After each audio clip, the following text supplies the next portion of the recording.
You're watching KCRG TV 9. Now, from your 24-hour news source, this is KCRG TV 9 News at 10.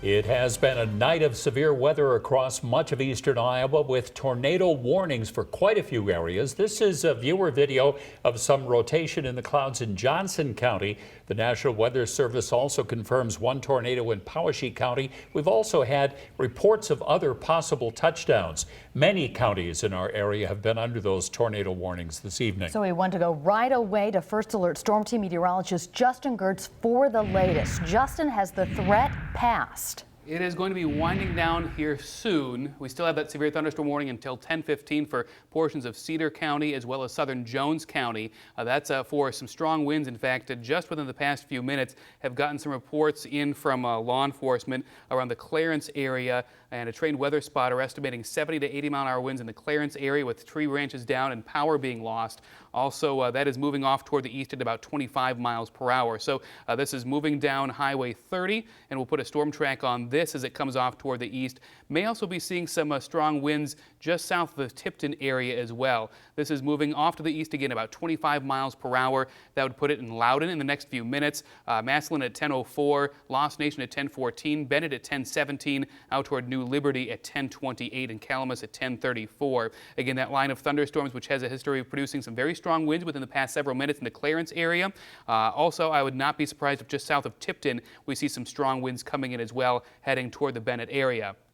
A few other thunderstorms are located around the Lone Tree area. These are not severe at this particular time, also just east of Hills. As we slide off to the south near Columbus Junction, that storm does not have a tornado warning, but is seeing some signs of rotation. So in the Columbus Junction area, I would advise you to probably think about going to your safe spot just in case this does end up getting a tornado warning. Again, with that storm moving to the northeast through northern Louisa County, eventually into Muscatine County. We'll back off the view a little bit further, and we have some thunderstorms farther northwest as well. These are not severe warned at this time either, just some general thunderstorms located northwest of Waterloo, northwest of Waverly. These are also moving off to the north and east as well. Had a history producing funnel clouds, but at this time nothing recently. That is certainly some good news. Then back off toward the south and east and northeast of Traer and near LaPorte City. A couple other thunderstorms as well. Again, to reset the view, you see that line of thunderstorms moving off toward the north and east. Severe weather threat is generally going to be ending over the next 30 to 60 minutes, which is what we want to see. Again, though, we are going to be watching that thunderstorm near Columbus Junction as that moves off toward the north and east. Once we get past the midnight hour, a lot of this activity is over and done with as far as any thunderstorms go. Tomorrow, some spotty showers, a couple of thunderstorms will be a possibility as well. Once again, in the afternoon and evening in particular, going to be watching for the potential for tornado warnings once again tomorrow evening with a similar sort of setup to what we had this evening. We'll go through that in your First Alert forecast coming up. Thank you, Justin. Great job, by the way, of all you in the weather lab tonight with this coverage. And we received reports of a tornado and an injury in the area of Deep River in Poweshiek County. KCRG TV 9's Mike O'Brien joins us from there now. And Mike, you drove right through some of those storms. What have you seen tonight? Yeah, well, it took us a while to actually find the damage, and luckily into town we ran into a sheriff's deputy who directed us to the area of about 520th Avenue and the 1700 block, which would be about 3 to 4 miles southwest of downtown Deep River, and there was tons of damage. Just driving through here, there was debris in the power lines. Right next to me, to my left, there are power lines down. As you can see, debris in the middle of the street here, whether this is from a barn, it is heavy metal. I'm not exactly sure where it came from. Literally just moments ago, there was an electric company working on the utility line that was damaged just in the back of me. And Brucey had mentioned that there was one reported injury, which was another reason we came down to. And we did find the woman who was injured. Her name is Denise Mundy. She lives in the residence that is just to my right. We just spoke with her a few moments ago, and she shared her incredible story with us. Oh, I got stuck outside in a tornado that came out of nowhere. I had just taken my dogs out to go to the bathroom, and it was only just a couple steps from the door. It wasn't raining, no sign of anything being wrong, and all of a sudden the wind started coming up a little bit, and so I grabbed my dog to get her in, and that's when it hit. It was just boom, just right here, and I hung on for dear life, and I was getting hit by everything that was flying around in the wind. and I was trying to shield my dog, and she's okay, and my other dog, he got blown away, but luckily he survived. Scary situation, but obviously you came out okay. I did. I very bumped and bruised and cut, but otherwise I'm okay. Yeah. How have you ever been through something like that before? No, not at all. I grew up watching tornadoes from a distance, but I've never had anything like this at all. To actually hold on to something while it's unreal, and I think I'm in shock. But yeah, I think I had somebody holding on there with me. I couldn't get the door open, and they couldn't get it open from the inside. So it was pretty bad. I mean, luckily we still have the house, but we've had damage to the cars. We lost a shed, and we lost our power, but everything I'm doing okay, so.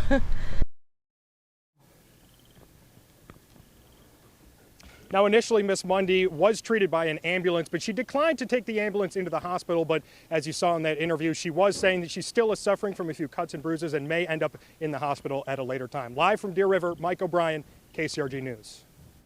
Thank you, Mike. Well, the Amana Colonies was one of those areas where we received reports of a tornado.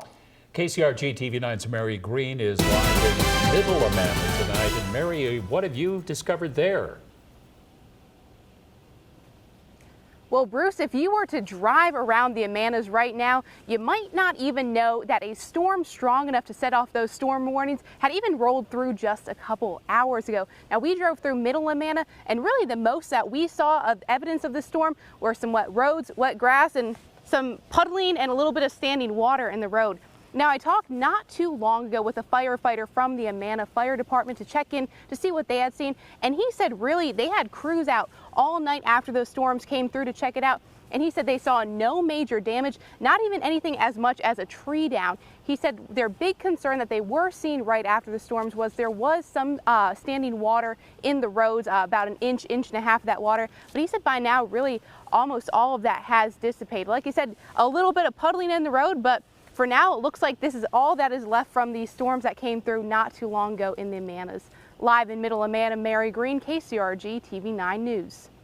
That is a relief, Mary. Thank you. We've also been hearing reports out of the Kelowna area after people say they saw a tornado touching down nearby. And TV9's Aaron Scheinblum is live from there tonight. Aaron, what have you found out? We're over by the Dutch Country Inn here in Kelowna, and at this point it's kind of hard to believe that there was even a tornado that ran through this town. Now, from what we heard, I talked to a couple of people around the town. They were explaining you wanted to go west, almost towards Frytown again, where they saw a tornado briefly touch down and then pick its way back up. Now, a couple of viewers even sent us some video of that I'm sure we'll be able to post later on today.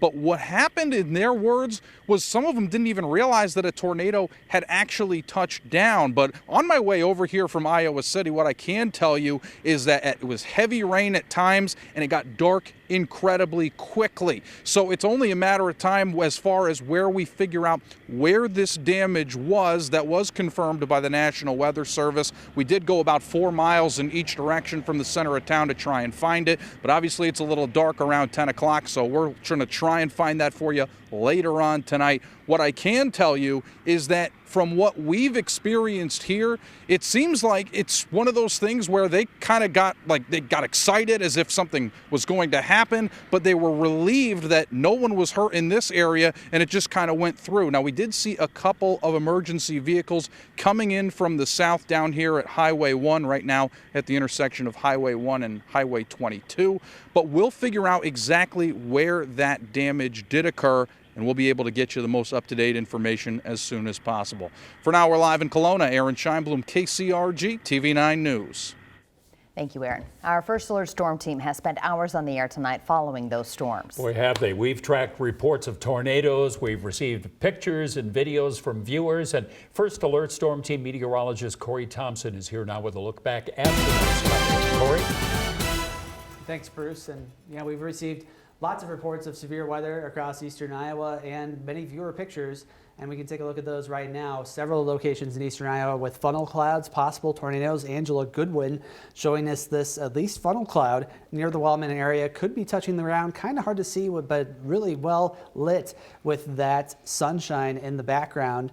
Then we have another picture from, well, it's going to be a struggle for that first name, Nakaya Feltis. She was in Kelowna, so the Kelowna area, or near the Kelowna area, as Aaron reported, not directly in Kelowna, but near the Kelowna area, probably up toward the Frytone area, seeing this, what looks like a tornado on the ground. We also have Jenny Show of Brooklyn, near the Holiday Lake area, a rope tornado that exists there. Very close to the ground, if not touching the ground. Sarah Shine Moore, this was near Iowa County. We don't have a specific location on that, but just another funnel cloud that we saw earlier this evening. West of Montezuma, Cole Calkins had this picture of a funnel cloud close to touching the ground, about halfway through, but not quite. It doesn't look like there. And then we also have this storm south of Victor from Alyssa King. That does look like it might be touching the ground there. Again, pretty distant, which is a good place to be if you're near these tornadoes. Brittany Nicole Scott as well near Shoeyville. So this was later in the evening with those later storms as well. Now we still do have storms ongoing and flash flood concerns as well. Shelley Valesky Pence has lots of water in her background, or her backyard rather. This is also in the Shoeyville area. And so we see plenty of rain in that area. Plenty of reports as well.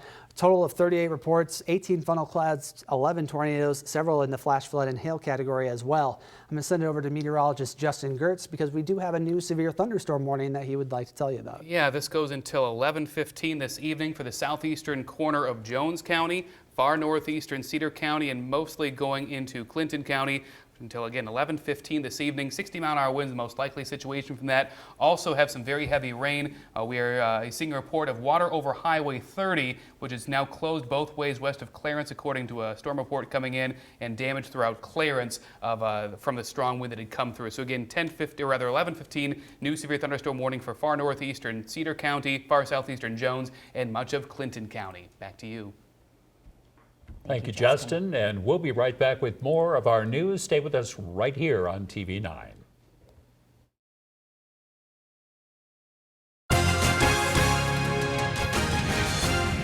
A Polk County District Court judge has blocked a new law that affects funding for Planned Parenthood. The temporary injunction prevents Planned Parenthood of the Heartland from receiving federal grant money for sex education courses. The order prohibits the state from implementing the law until the court can decide if it is constitutional. The American Civil Liberties Union of Iowa filed a lawsuit for Planned Parenthood on May 15th, challenging the law as a violation of free speech, due process, and equal protection rights. Governor Reynolds says she supports banning people from using cell phones while driving. A hands-free bill did not advance in the legislature this year, but could come back next year. Reynolds recently signed a proclamation declaring this to be End Distracted Driving Week in Iowa. State troopers have issued 450 tickets for distracted driving so far this year. 18 states overall have hands-free laws that prohibit cell phone use while driving. Detours began today on the Julian Dubuque Bridge as the Iowa Department of Transportation begins 2 projects. Crews are replacing the electrical components on the lights of the bridge. The new LED lights will replace the old ones. DOT District Planner Sam Shea says those lights will be more efficient and last longer. This project might affect farmers and ag supply companies who use the bridge frequently. Chris Salren with Three Rivers FS says this will, though, inconvenience his drivers. We want to make sure that we're working closely with our business partners and with state officials such as the Iowa Department of Transportation to make sure that we don't encounter any unnecessary delays. Crews will also do the DOT's annual bridge cleaning. The eastbound lane will be closed for 4 to 6 weeks from 7 to 3 each day. Now, your first alert forecast from meteorologist Justin Gertz. Here's a look at the wide view across eastern Iowa as we have that line of thunderstorms still moving off toward the east. However, over the next couple of hours, it is going to be moving past us and be over and done with. There is still one severe thunderstorm warning that goes until 11:15 this evening. Does include the far northeastern corner of Cedar County, far southeastern Jones, and a good share of Clinton County. This is mainly for 60-mile-an-hour wind gusts. In addition, a new flash flood warning has been issued for southern Jones, Cedar County, off toward the east all the way off toward the Mississippi River as some localized Otherwise, torrential rain is coming up from this. In fact, I had a report from just west of Clarence that Highway 30 in both directions is closed because of water covering the roadway. Here we see that line of thunderstorms again with the 60-mile-an-hour winds on the leading edge of it. Could be stronger. I've had numerous reports of some tree damage and power out around the Clarence area. Also that very heavy rain coming on through. As we back off toward the south and west, thunderstorms are now moving east of Iowa City, located just southwest of Rochester near the Tipton area as well, heading toward New West Liberty. Some of these have exhibited a little bit of rotation, but the general theme is that it's not really been significant recently. So we'll keep an eye on things, but it looks like that tornado risk is starting to come down significantly. Otherwise, we're seeing a few non-severe thunderstorms located around the Waverly area, back to the northwest of Allison. A couple other small showers, maybe a rumble of thunder southwest of Independence and then northeast of Traer as those lift off toward the north and east. Right now, main flash flooding risk is located from the Amana colonies through northern Johnson County, perhaps far southern Lynn County, into northern portions of Cedar County. That does include portions of the Highway 30 corridor in Cedar County, as well as around the Swisher area. Have had reports of some of the water coming out of the banks and some of the streams and drainage ditches. Some flooded roads are going to be likely as well. So keep in mind that we do not want to go into flood water, and it's especially dangerous at night. Now, when it comes to thunderstorms, the #1 thunderstorm-related killer is flash flooding. Most of these deaths happen in vehicles, so if you see water over the road, turn around and find another route. It is especially dangerous at night. Earlier in our severe weather coverage, I mentioned this has happened to me. I even knew there was flash flooding going on within the city of Cedar Rapids when we had that event at the end of June in 2014. I drove into flood water knowing that there was going to be some of that going on. So it just shows how susceptible we are to that. If there are barricades in front of a road, obey them. Do not go around them. Keep in mind, too, there may not be barricades over some of these roads that have water over them, so just be especially vigilant during the overnight hours. Even though in some of those areas the rain has ended, it still takes some time for the water to come up and then go back down again. So the next few hours, some of those areas of water will continue to rise. There's that line of showers and thunderstorms moving off toward the east as the night goes on. Tomorrow morning, isolated shower is a possibility. Otherwise, our sky is mostly cloudy. We'll see some peaks of sun, and here's noon into the afternoon. Area of low pressure swirling around that brought some of those areas of tornadoes and funnels to northwest Iowa and also kept our weather active today. There's that possibility that we'll do it over again tomorrow afternoon depending on the sunshine. Looks like it would be mainly south of Highway 20 and by 3 o'clock in the afternoon, mainly for areas closer to and south of Interstate 80. That continues to rotate southward into the evening hours, and by 6, 7 o'clock, I think that threat is going to be starting to go away. Going into the overnight hours Thursday night and Friday, our weather is substantially quieter. It is going to be warmer as well as high temperatures get back to the lower 80s with some welcome sunshine going into Friday. First alert zonecast for tomorrow, partly cloudy, maybe an isolated shower early on in a northeast zone, highs of 75 to 76 degrees. In our northwest zone, similar situation, isolated shower possible early, otherwise we'll plan for a partly cloudy sky, highs near 76. In our central zone, isolated showers, perhaps a couple of thunderstorms, especially noon and points beyond. And in our south zone, similar story, low to mid 70s, isolated showers and storms, but any of those could produce a brief tornado or funnel clouds coming up for tomorrow. Something we'll be watching. One can hope that it doesn't repeat itself, but it is a possibility. Friday, partly cloudy, highs around 81 degrees. Saturday, scattered showers and thunderstorms, 75. We have dry weather coming up Sunday and Monday with highs remaining in the 70s. And there is a chance of more showers coming up next Tuesday and Wednesday. That looks pretty minor at this point. And very briefly, I'll touch on what the heck happened tonight. So we were, not really talking severe weather potential today. Yeah. It was a very outside chance, but what happened was we got just enough sunshine, especially south of Highway 30 this afternoon, and there was just enough spin near the ground that those thunderstorms, as they grew upward, stretched it out and was able to do that. If you watch figure skating, you watch them when they spin, their arms are out and they go a certain speed, they bring their arms in, they speed faster. up. Exact same thing was happening with this. There was just enough spin stretched out and it sped up that rotation and those storms tapped into it. Yes, they You did. guys did a great job in the weather. Thank you, lab we tonight. appreciate it. We'll hope that tomorrow is quieter, but we'll just have to wait and see. Again tonight, though, one woman was injured when what appears to have been a tornado hit her farm near Deep River in Poweshiek County. And KCRG TV9's Mike O'Brien joins us there. Mike, you spoke to that woman who was caught in the storm. Yeah, that's right, Beth. Her name was Denise Mundy, rather is named Denise Mundy. She is okay now, even though she might end up going to the hospital later. At first, she refused to be transported to the hospital from an ambulance, but now that I talked to her, she was still feeling a little achy, some bruises and scrapes around her, but she is still okay. As myself and our excellent photographer, Rebecca Verlick, were driving down here to Deep River, we were surprised to see the lack of damage. That is until we got a little bit further southwest, and that's when we started to see debris all over the place in cornfields, even hanging from the power lines.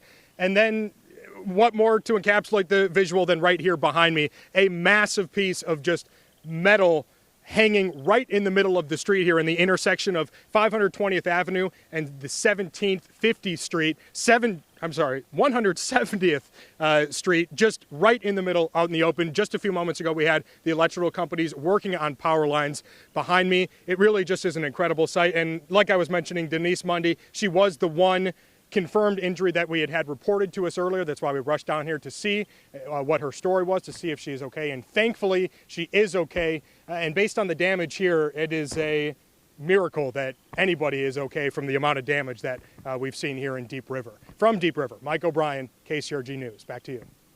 Thank you, Mike. And we'll be right back. Stay with us here on TV9. Now, KCRG TV9 Sports with Josh Christensen.